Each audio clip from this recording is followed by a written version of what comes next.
Estamos sometidos a una enorme presión neocolonial de parte de los Estados Unidos. Presión que por supuesto no es nueva. A ver, uno puede ir a los viejos textos de Simón Bolívar, ya anticipando que el destino norteamericano era plagar a la América de desdichas y de miserias en nombre de la libertad.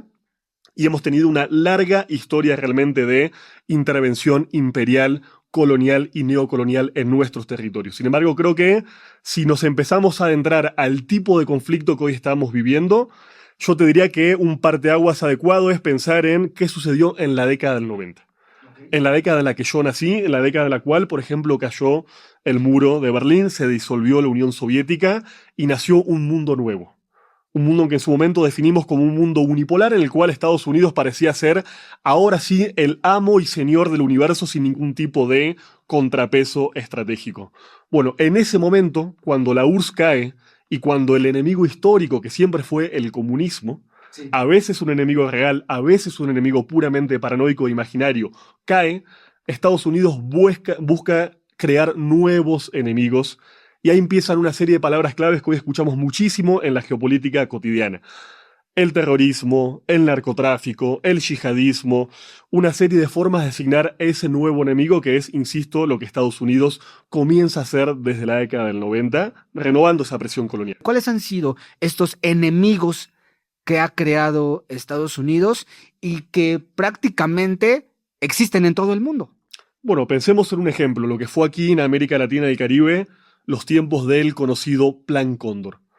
Plan Cóndor que, para comentarle a tu audiencia, era básicamente una especie de plan que articuló bajo el comando norteamericano una serie de dictaduras cívico-militares. Hablamos de fines de los años 60, comienzos de los años 70, sobre todo en el Cono Sur, pero después extendiéndose a otros países de Sudamérica e incluso también del territorio centroamericano. ¿Cuál era en ese momento el enemigo declarado? Presuntamente el comunismo.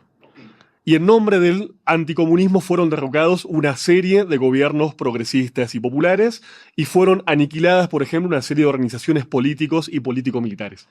Bueno, algunas eran evidentemente comunistas o socialistas y otras no lo eran.